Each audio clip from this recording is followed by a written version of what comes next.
In this forest in the Baltic country of Latvia, one of the worst atrocities of the Second World War took place.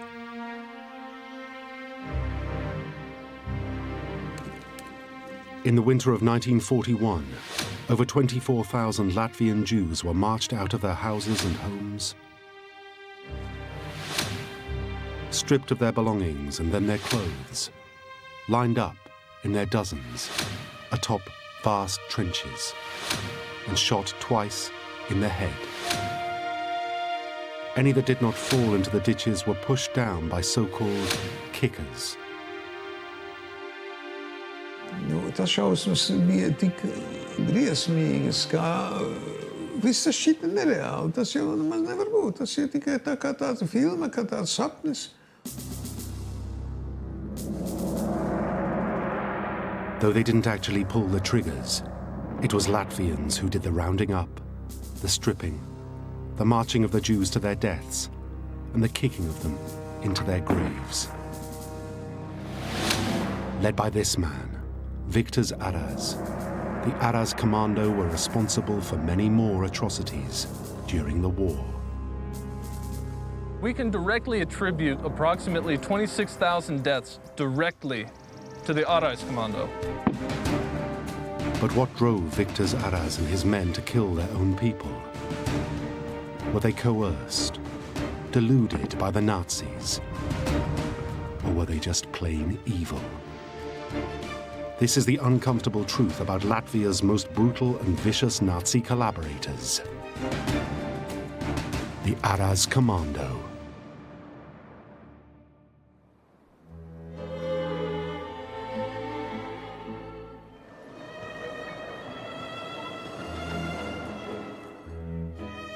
Latvia had been part of the Russian Empire for almost 200 years.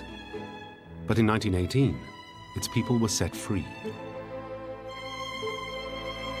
The proud new independent Latvia wore its heart on its sleeve. Its people were deeply nationalistic and fiercely protective of their newfound freedom.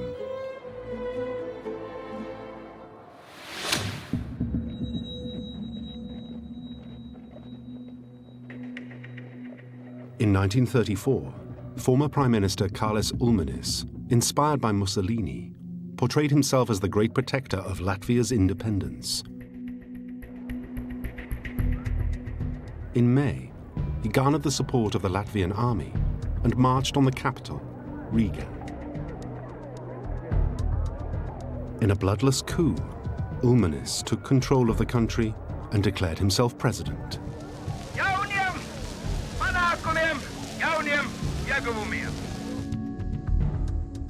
One who shared that passion was 24-year-old Victor Arajs, the son of a blacksmith. He'd left university and joined the Latvian police in support of the new regime.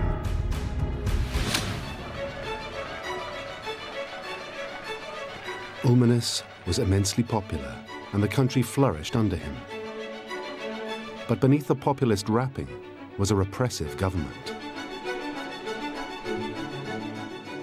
Censorship was key to the Ulmanis dogma, so the press was gagged and political parties banned, though Latvia was certainly not anti-Semitic.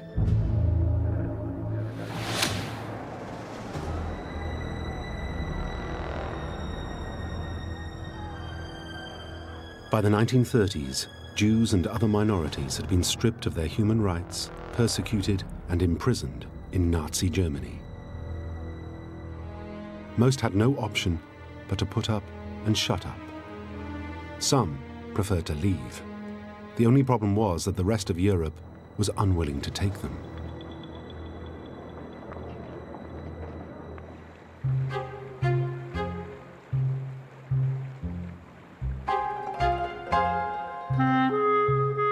Latvia was the exception. It became a safe haven for the Jews and other minorities fleeing Nazi Germany.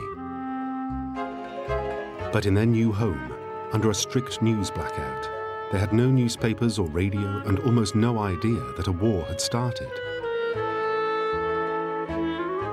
The Jewish population had reached about 90,000, when in 1940, Latvia's world fell apart.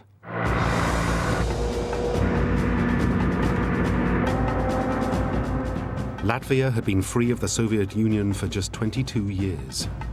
Now their former oppressors who had ruled them for 200 years were back.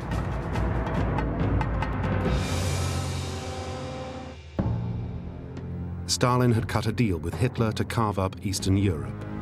Hitler got most of Poland. Stalin got the Baltic states, including Latvia. For people like Victor Arajs, it was a catastrophe. The occupiers swiftly imposed a regime of terror. Over 35,000 Latvians were deported to work in Soviet labor camps known as gulags. They were the lucky ones. Thousands more were murdered and buried in mass graves.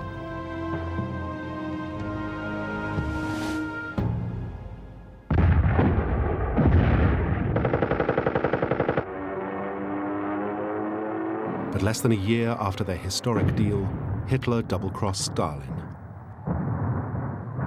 Germany declared war on the Soviet Union, and on the 22nd of June 1941, invaded.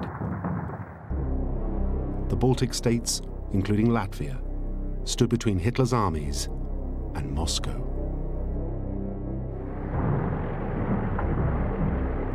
The Germans crossed the Lithuanian border and with lightning speed reached Latvia's frontier the next day.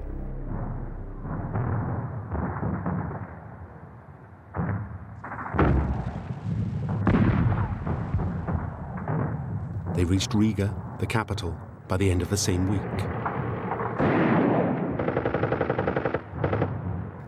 What little pro-Soviet resistance there was put up a stern fight, but they were no match for the strength or size of the German army, and was soon overwhelmed.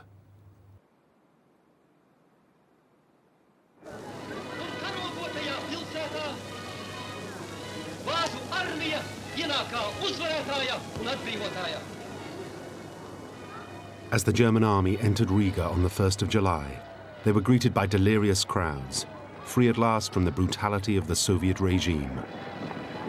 Rather than being detested as invaders, the Germans were welcomed as liberators. Even Jews waved their red and white Latvian flags, among them the Latvian Jewish Vestamanis family. They would soon discover the Nazis' real intentions. Tie, kas bija gaidījušas vāciešus, protams, viņus apsveic ar puķiem un tā tālāk. Rīgas radiofona stacija, kas bija klusējusi cīņu dienās ap Rīgu, pēkšņi atdzīvojās, atskanēja Latvijas valsts himna, un diktors latviski uzrunāja radioklausītājus. Sagaidiet mūsu vācu armijas atbrīvotājus, tie atbrīvots mūs no komunistu bolševiku jūga, un beidza ar uzsaukumu sitiet žīdus un komunistus. Tā jau mums ļāva nojaust, ka mēs esam lemti lielai traģēdijai.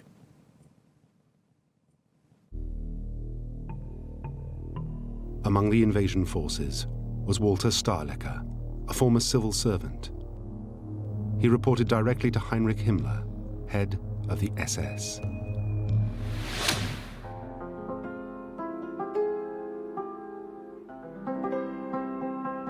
Stahlecker's men began spreading rumors that all Latvian Jews were communists, and it was they who were responsible for the atrocities during Soviet occupation. They even disinterred corpses of victims of the communists and accused the Jews of their death. The very first edition of the Nazi newspaper Tavia wrote, "The Jewish-led Bolsheviks are thieves and murderers."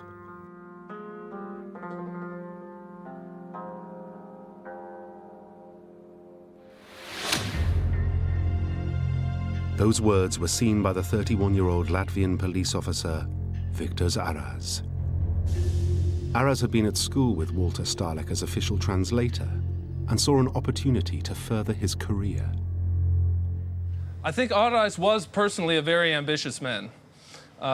He sought to align himself with existing power structures. We saw this in wanting to be a police officer in Riga in a special unit, joining prestigious student fraternity, and in the early days of July, most faithfully aligning himself with the Nazis.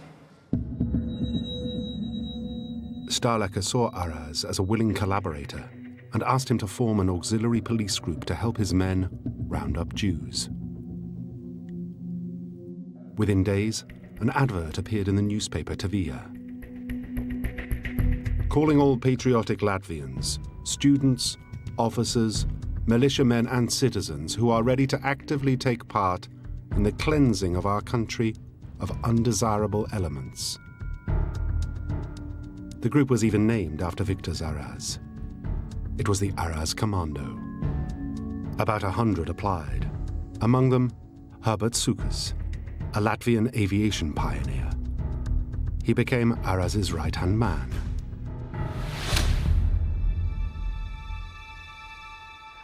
At the very start of the occupation, Riga and its people were calm.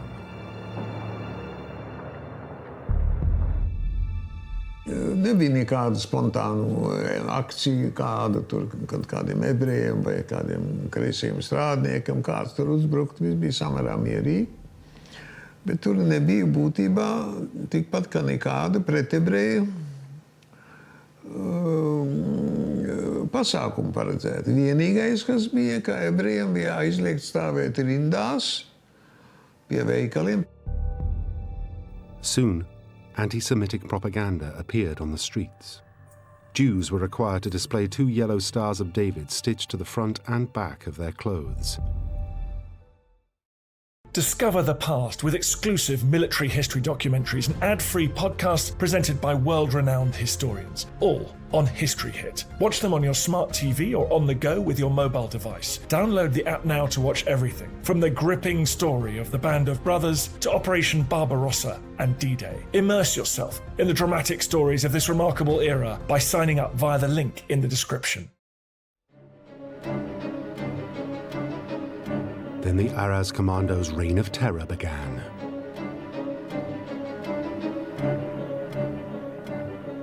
All telephone lines were cut,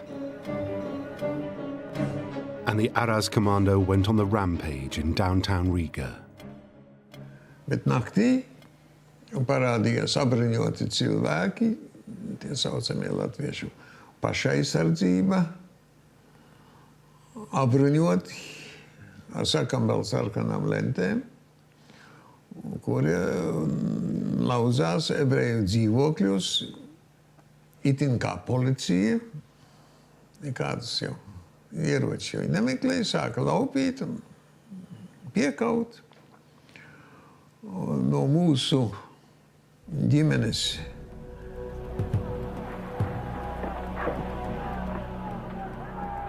The Arajs Kommando stirred up anti-Jewish riots, pogroms. Almost all places of Jewish worship were ransacked.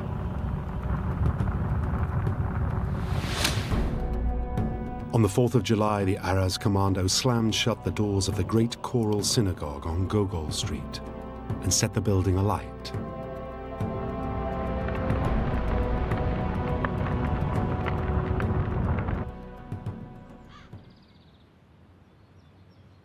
This is all that remains of the synagogue today. Some reported that Jews were herded into the building beforehand, others that the synagogue was full of Lithuanian refugees.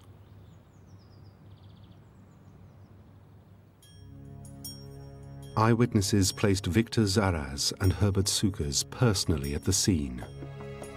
There were 300 inside. All perished in the flames.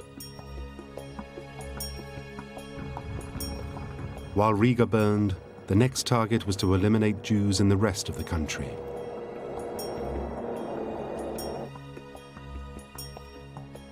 Lipaja, Latvia's second largest port, was a cosmopolitan city with a vibrant Jewish community.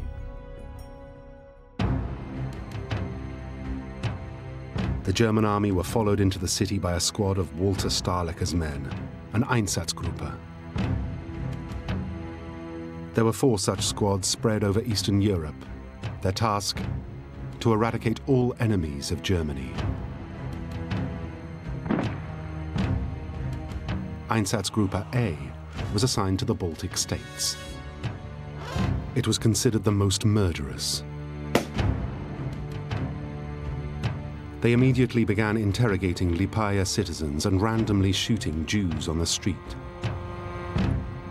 A week later, Walter Stahlecker ordered them to speed up the killing. So they turned to Latvian collaborators, like the Arajs Kommando.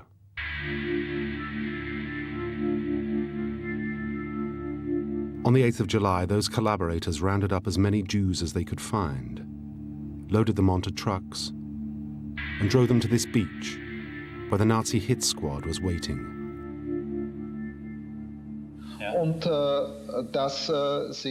Reinhard Wiener, a German sailor, was on shore leave. He was a witness to what happened next. Dort waren ringsherum deutsche Soldaten. Zunächst, ich stellte mich dann hin in der zweiten Reihe von den Soldaten auf, in einem Abstand von etwa 50 Metern vom Graben entfernt und wartete nun, was geschieht. Wiener had with him a cine camera and began to film what he saw. Es dauerte gar nicht lange, kam ein Lastwagen angefahren, ein Pritschenwagen mit Menschen drauf. The Jews were driven to the beach and guarded by Latvians.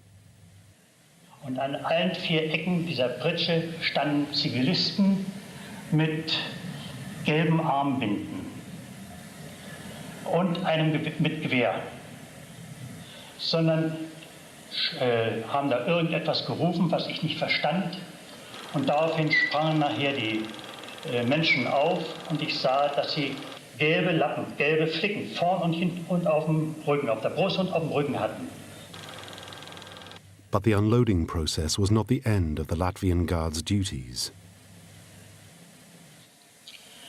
Und die wurden nachher von den anderen aufgefangen und dann mussten sie erstmal in Reihe antreten und wurden dann nachher auf den Graben zugejagt, getrieben. Und das war von der SS und lettischen Heimwehr, die das gemacht haben. Dann mussten sie in den Graben reinspringen und den Graben entlanglaufen bis ans Ende.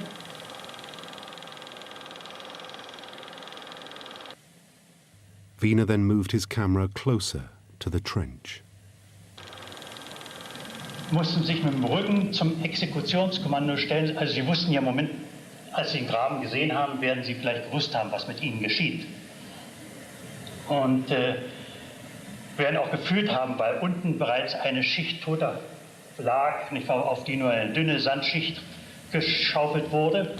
Das Exekutionskommando stand von hinten und dann bekam das Exekutionskommando den Befehl, nach vorzutreten und dann den Schießbefehl.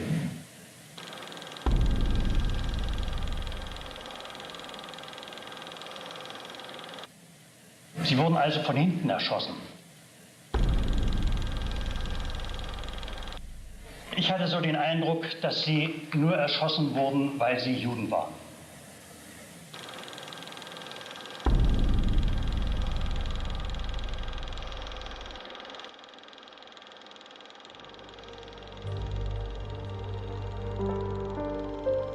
It is thought up to 300 were killed on this day, but Stahlecker was far from satisfied. Over the next few days, 900 more were shot. It was the first sign that Latvians like the Arajs Kommando were willing not just to collaborate with the Nazis, but also to participate in the mass extermination of the Jews.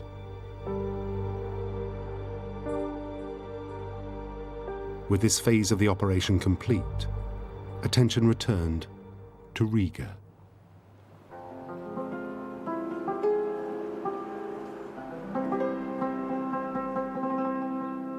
While it looks like any quiet, clean suburb of Riga, these streets once formed the boundary of what was the Riga Ghetto of 1941. Just as in Poland and other Nazi-occupied countries, Latvian Jews were relocated into a ghetto.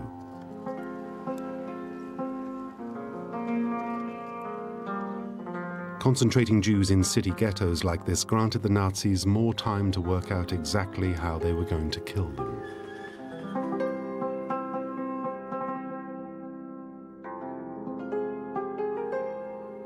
The Moscow Quarter, on the banks of the river Daugava, was an area of 16 blocks and was chosen for its poor housing and sanitation. On the 23rd of October, the Jews of Riga were ordered to leave their homes and report for transfer to the ghetto. Visu to iedzīvi, kas tika atļauta, jau stāvēja un skatījās, ko drīkst ņemt līdzi un ko nedrīkst ņemt līdzi, ja nu ļoti maz. Tikai pašu nepieciešamāko, to tad uz stumjamiem ratiņiem tad stūma uz to geto rajonu. The empty homes left behind by the Jews were ransacked, first by the Nazis to send goods and furniture back to Germany, and then by the Latvian police as payment for their collaboration.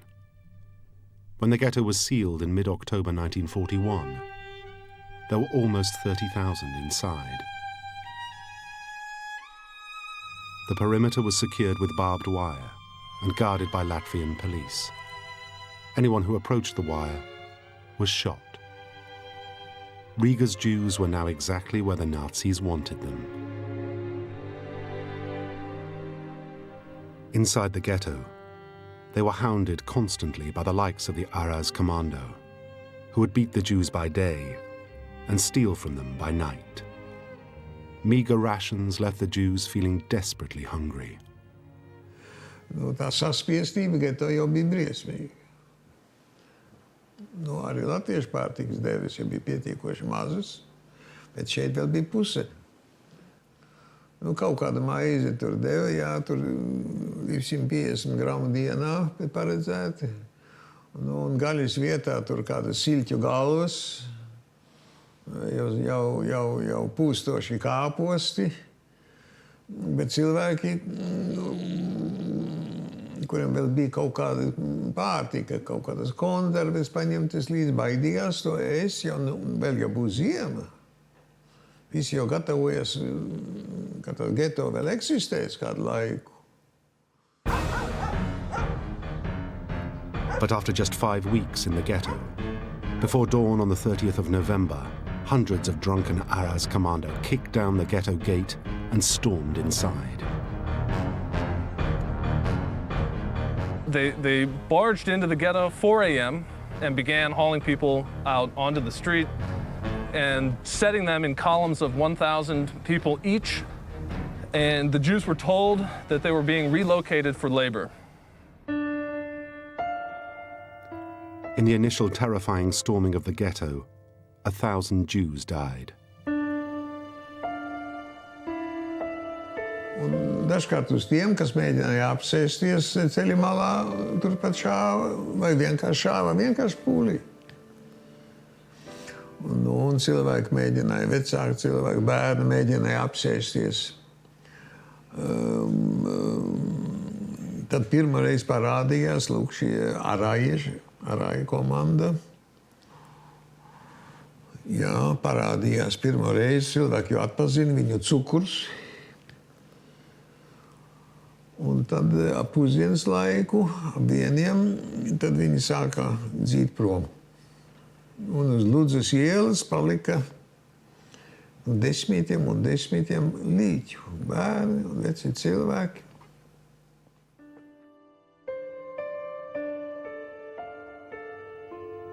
"12,000 were now escorted out of the ghetto by German soldiers and Latvian police.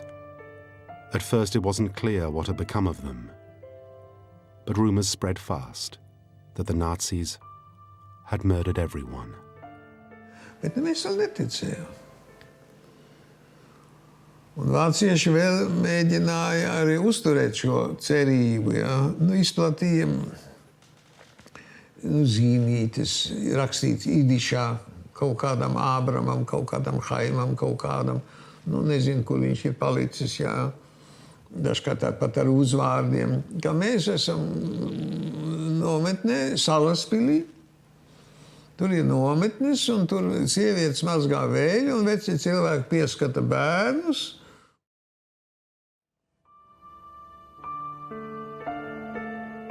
The 12,000 had been marched out of the ghetto, but they had not been taken to concentration camps. In fact, they'd been handed over to this man, Lieutenant General Friedrich Jeckeln.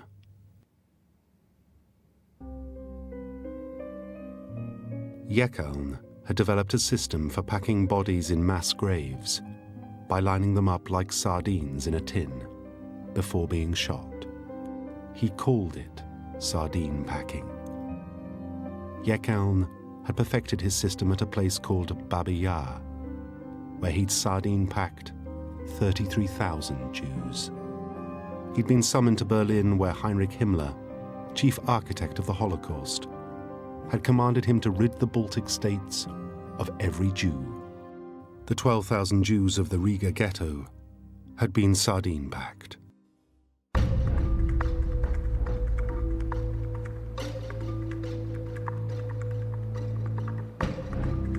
Jeckeln had travelled to Latvia to plan the crime meticulously. First, he'd found the location, Rumbula, a forest 10 kilometers from the ghetto. It was close to the main road out of the city and had loose sandy soil.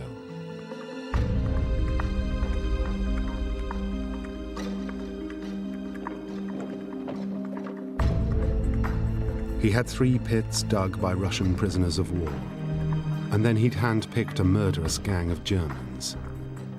There were just 12. He knew them all personally and included his driver and his bodyguard.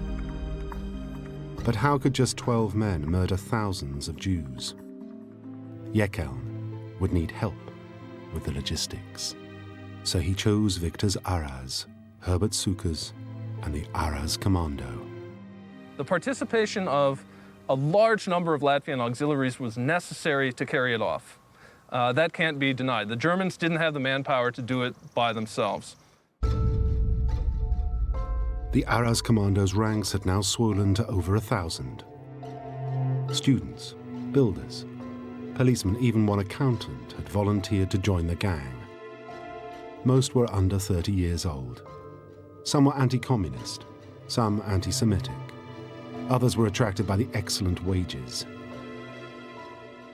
Now they were to become collaborators in the most heinous of war crimes. The roundup in the ghetto was still fresh in everyone's minds. And the Vestamanis family sensed that time was running out. Naktī mēs dzirdam, kā tēvs runā ar māti čukstus. Tēvs saka mātei, Roza, mums ir jāaiziet idišā. Dafā vegēn. Jāaiziet no dzīves. Jaunie, varbūt vēl kādi izēja ir, bet te jau nekas nebūs. Viņam jau bija tikai 60 gadi. Un māte raud un saka, nē. Nu, viņam bija inde. Gribēja aiziet no dzīves. Viņš saprata, ka nekas vairs tur nebūs. Māte rauda un saka un atkārtoja, histeriski saka, nē. A to glebam ir žehlebam. Viena dzīves diena, dzīvot vienu dienu, arī tā ir dzīve. Kaut vai vienu dienu vēl.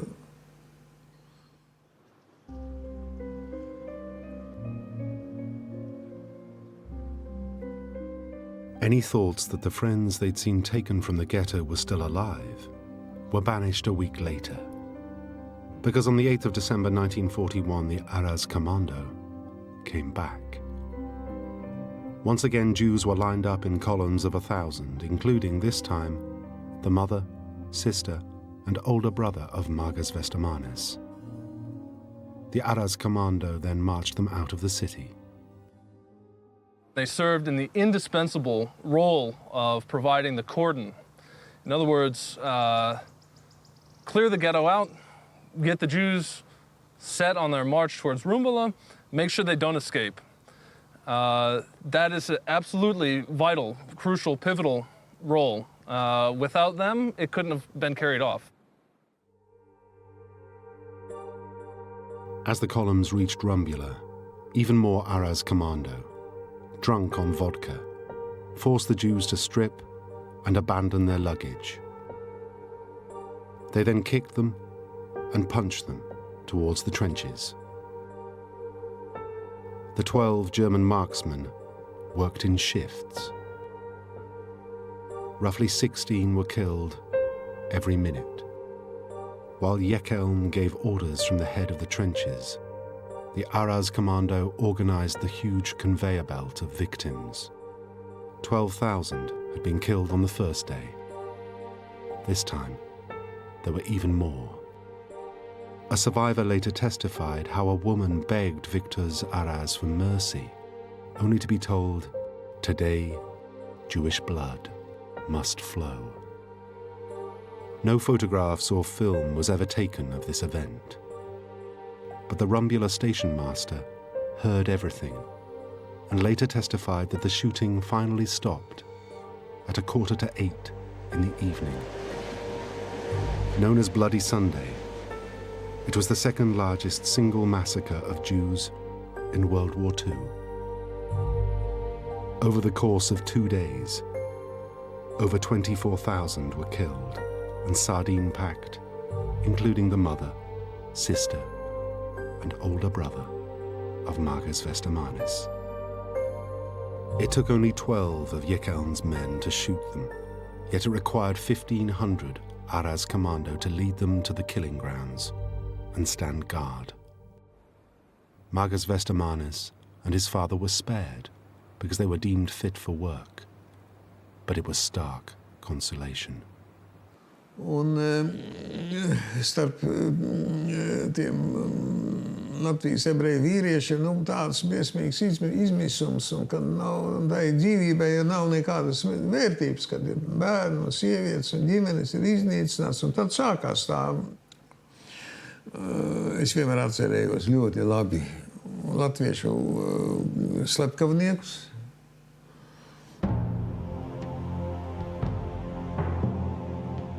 But Jekeln and the Arajs Kommando didn't stop at Riga. They turned their attention back to Lipaja.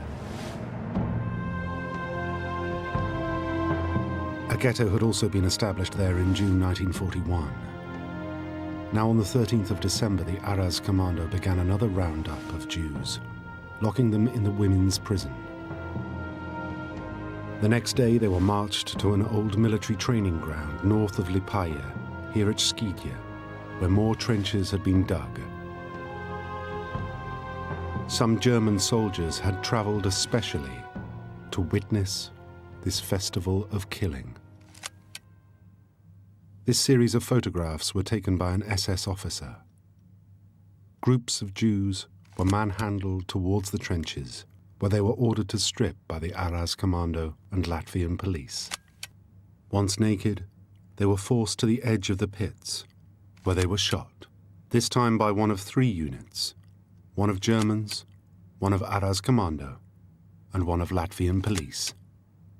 Any that did not fall into the trench were pushed down by so-called kickers.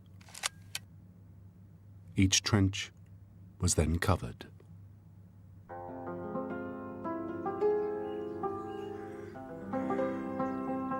In 3 days, over 2,700 Jews were killed. The outlines of the trenches are still visible today. Lipaja had been cleansed. Now almost empty itself, the Riga Ghetto was refilled with Jews from Germany. The ghetto had been divided with the surviving Latvian Jews living in one small corner. Tagad mēs esam dzīvi tie, tā saucamais mazais geto, pretējā pusē ir no Vācijas atvestie, bet arī sievietes un bērni tur ir. Tā kā tiem vāciešiem tas ebreju darba spēks tā kā būtu vajadzīgs. Bet kā galu galā viņi mūs nogalinās, par ko to jau nebija nekādu šaubu.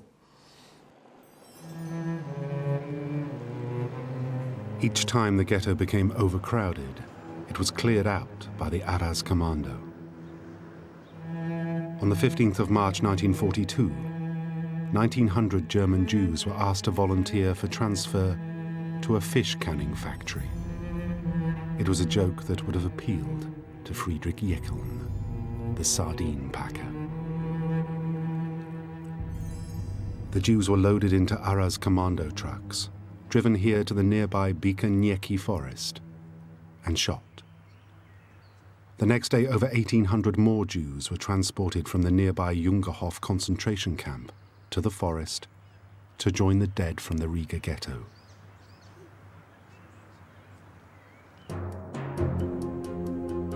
With the help of the Arajs Kommando, the Nazis were hitting their targets in Latvia, and Walter Stahlecker kept meticulous records. He drew up this map and sent it to Berlin to satisfy them he was following orders. It was called the coffin map. The number of dead in Latvia now stood at 35,238. The total number killed so far by the Nazis in the Baltic states as a whole was almost 200,000. But across Europe, the Nazis were dissatisfied with the rate of killing. This document revealed the numbers of Jews in Europe still to be exterminated. So the Nazis changed their murderous strategy.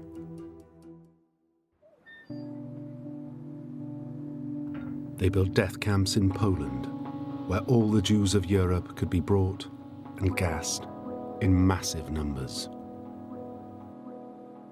There was no longer a need for ghettos. Their occupants were loaded onto trains and taken to the death camps.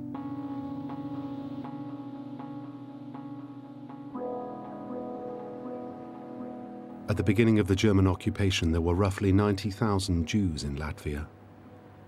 Just over a year later, only a few thousand remained. With no more Jews to kill, the Arajs Kommando became redundant. According to war crimes records, their numbers plummeted to 50 or 60. But for this loyal, hardcore group, there was more work to be done.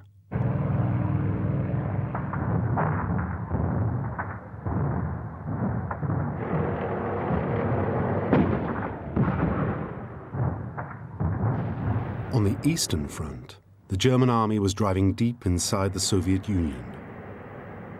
But for all their success, the Germans faced a new threat.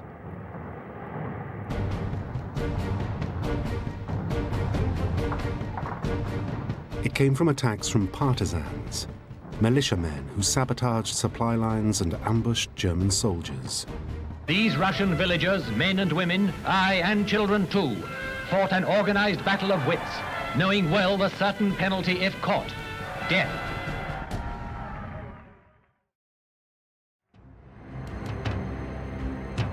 The Nazis now sought help from a gang of men who were experienced at rooting out enemies of the state and executing them, the Arajs Kommando.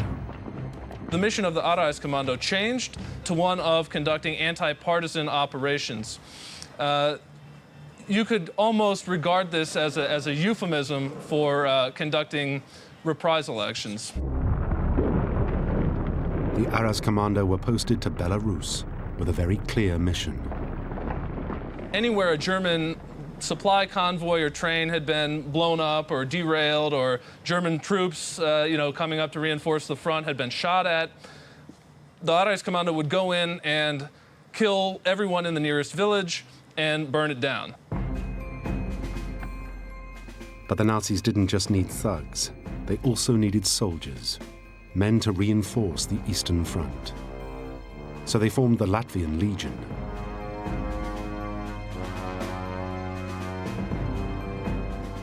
Despite the propaganda, most Latvians had to be press-ganged into the Legion. But not the Arajs Kommando, who, still led by Victor Arajs, volunteered and spearheaded one of the Legion's 2 divisions. Loyalty was cemented by the promise of a brighter future The men were told, "You are fighting for a renewal of Latvian independence. You are fighting for freedom for your native Latvia. And after the victory of the Germans, it will become an independent state." The two divisions were given different objectives. One part of the Latvian Legion remained in Latvia, and the other part of the Legion was transferred to Germany to rearm and re-equip and then be tossed back at the front.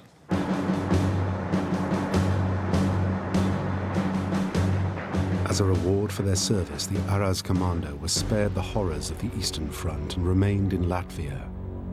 But the tide of the war was turning against Germany.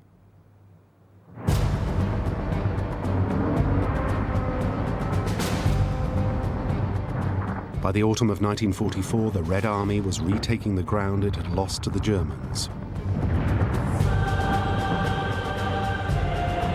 Now in retreat, the noose was tightening around the Nazis' necks.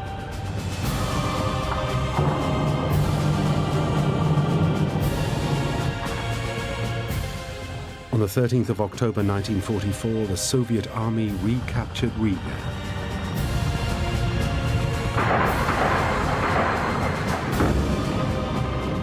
In the north of Latvia, the Latvian Legion with the Arajs Kommando fought the Soviets for over 6 months, but to no avail. Because further south, the Red Army made rapid progress into Germany and reached Berlin on the 20th of April 1945. The Third Reich's days were over.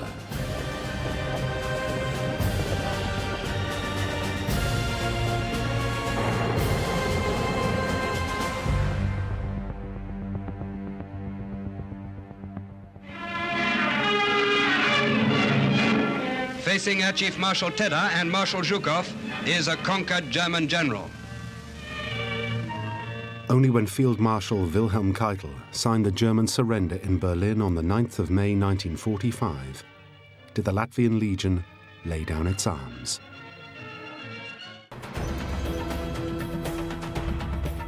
At the end of the war, partisans emerged from their hideouts and conducted reprisals against collaborators all across the Baltic states. They would have been targets too, but Herbert Cukurs and Victor Arajs were nowhere to be found. In fact, Victor Arajs had managed to escape to Copenhagen, which by then had been liberated by the British. Arajs now burned his papers, changed into civilian clothing, and surrendered to the Allied army, claiming to be just an ordinary soldier.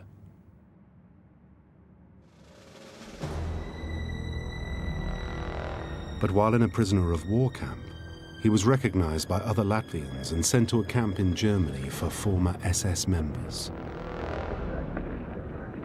A warrant for his arrest was duly issued by the court in Hamburg, but somehow Arajs had executed a baffling escape and was simply nowhere to be found in the camp when troops came to serve the warrant. A hunt for Arajs was launched. Rumors spread that he had escaped to South America, or that he had even been recruited by British intelligence. In fact, cloaked beneath the chaos of post-war Germany, he'd simply melted away. And what of Arajs' trusted henchman, Herbert Cukurs? Known as the Butcher of Riga, Cukurs somehow found his way to Brazil in 1946.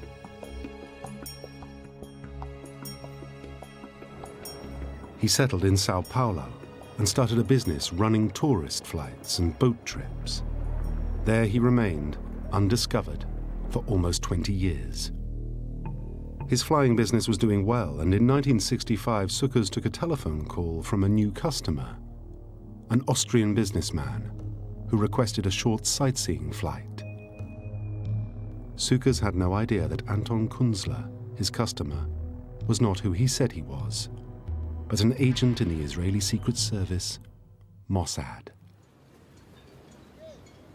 Kunzler arranged a meeting with Cukurs at the marina where his boat was moored.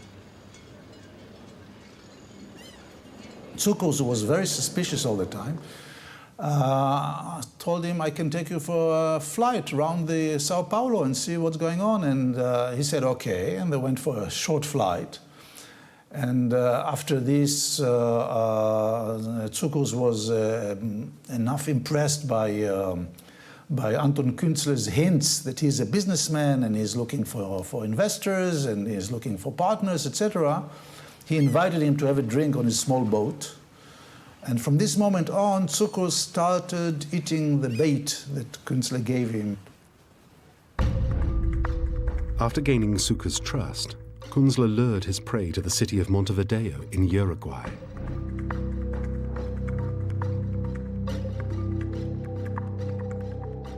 Waiting at a suburban house were other members of the Mossad team. The plan was to restrain Cukurs, hold a brief trial, then kill him. But they hadn't counted on Cukurs' will to live.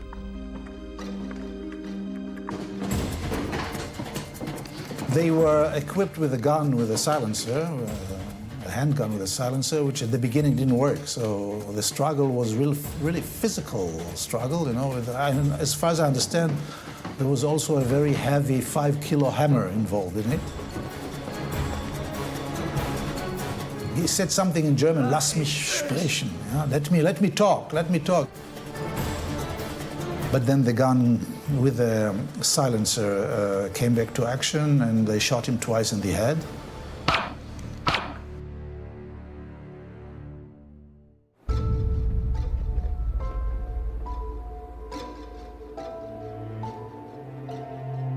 "11 days later, police entered the house.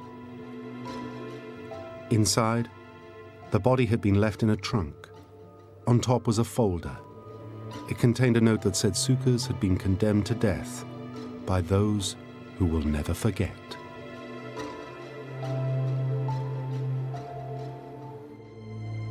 Cukurs' assassination remains the only state-sponsored murder ever admitted to by Israel.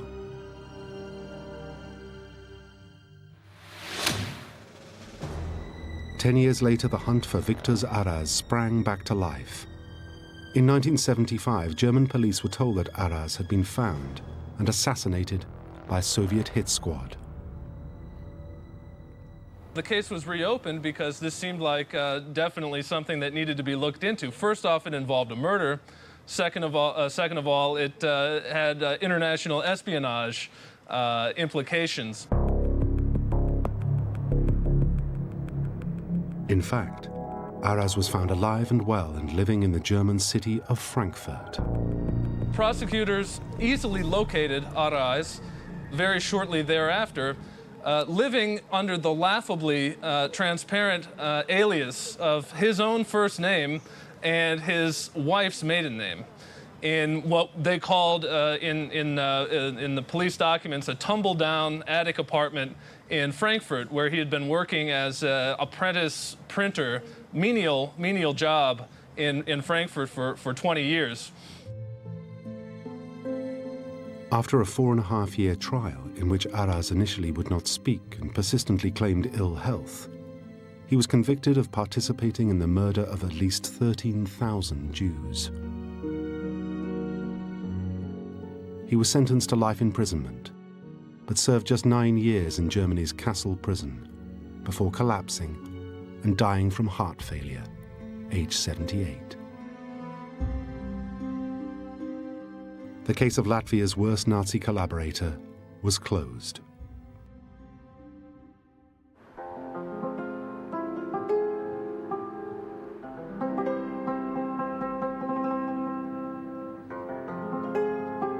Today, Latvia is still coming to terms with its past. In 1935, the Jewish population of Latvia had been just over 90,000. By the end of 1941, 75% had been exterminated. But before German occupation, the Latvian people had not been known to be anti-Semitic. To change the Latvians' view of Jews in their country, it took an extremely effective, coordinated, and concerted barrage of Nazi propaganda. It worked on a people who were already fiercely nationalistic. They were deceived into believing that the Jews had collaborated with their worst enemy, the Soviets, and had participated in mass murder. Victor Arajs and his thuggish gang succumbed easily to this propaganda, but were also attracted by the violence and the prospect of easy money and endless vodka. As a token of reconciliation, memorials to the Holocaust have been built at Lipaja, Rumbula, and the Riga Ghetto. Plaši, ne tikai šaurākā ģimene, visi radinieki, visi paziņas, visa tā ebreja pasaule ir briesmīgā veidā gājusi bojā. Jā, tā ir trauma, ko es nesu praktiski visi ebreji nes caur visu dzīvi. But these memorials are hidden away and not well publicized. They've also been desecrated. More disturbingly, groups like the Fatherland and Freedom Party still gather on Latvia Day each year to pay homage to those who fought alongside the Nazis, including the Arajs Kommando. The Holocaust in Latvia is still often denied, and until recently was not even taught in schools. Latvia has come a long way since the dark days of World War II, but it still has far to go to fully accept its role in the Holocaust.